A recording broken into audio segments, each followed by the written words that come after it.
You can almost hear the pain in their voices. Fox News is being dragged, kicking and screaming, into reality.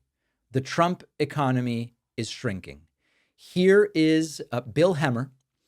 You can hear the lack of comfort in his voice delivering the numbers on air. And you know what's really funny?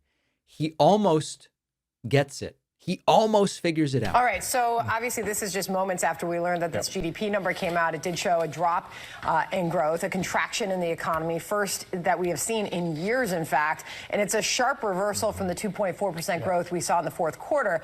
So obviously this is a White House that is stepping out to defend its policies on the economy in a moment where we're waiting to see if the first deal comes through on tariffs. Yeah, we were looking at this. Quarter four was 2.4% growth.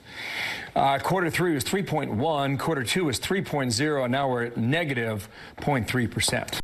He almost puts it together. You can hear the rust grinding off of the gears. It's almost like in 2021, we had growth. In 2022, we had growth. In 2023, we had growth. You see where this is going? In 2024, we had growth. And then 2025, suddenly the economy contracts. What changed in 2025? I'm just trying to think, what could it be that explains the change? And then there's Maria Bartiromo, who broke the news to her audience like she was announcing a national tragedy.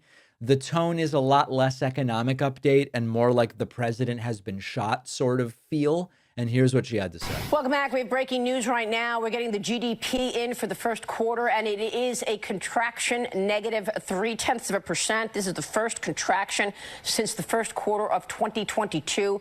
Markets this morning have reversed. The Dow Industrials right now down 115 points on this contraction of the GDP. First quarter GDP, first read.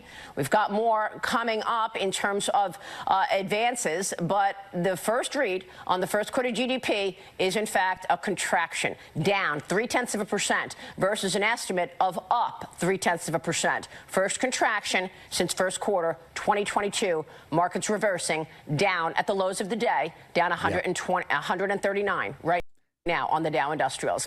You know, for years, Fox has been spoon-feeding viewers the myth that Trump is an economic genius. But now with the GDP falling for the first time in years, they're kind of stuck. Do they admit that Trump's policies are hurting growth? Do they invent a story where the numbers are fake and they can't be trusted? Or do they say the numbers are real, but they are Biden's fault? And they're sort of trying to do all of the above. The bottom line is this is not a blip. This isn't a weather event. We have Trump imposing sweeping tariffs, rattled markets, investment slowing. Everything is happening exactly the way economists warned. This is not some surprising thing nobody could have predicted. Fox can't spin it away. The numbers are public, and even their hosts are admitting through gritted teeth, the growth is gone and the contraction is here. So it's not a win, it's a warning.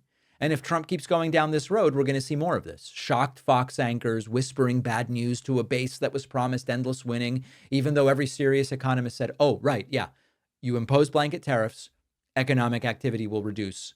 It'll be bad for the economy. It's happening, and now they go, oh, well, I don't know how to explain this.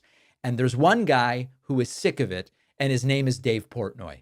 After researching, writing, refining, The Echo Machine, my book is finally out. This is not just a book about how American politics got so broken. It's also about what's happening right now and what we can still do to stop things from getting worse. Trump's been back in power. The results have been even more catastrophic than many feared, with targeting of political opponents and gutting democratic institutions, laying the groundwork to even further consolidate power. But the thing is that none of this is inevitable. The same forces that brought us here can be countered if we understand how they work and what to do about them. And that's what the Echo Machine is all about. Some say that without corporate media backing, books like this can't succeed. I think we can prove them wrong. You can get the Echo Machine right now at davidpakman.com/echo on Amazon, Barnes & Noble, Audible, Kindle, or by calling any local bookstore and asking them to order it. This book is more important than ever.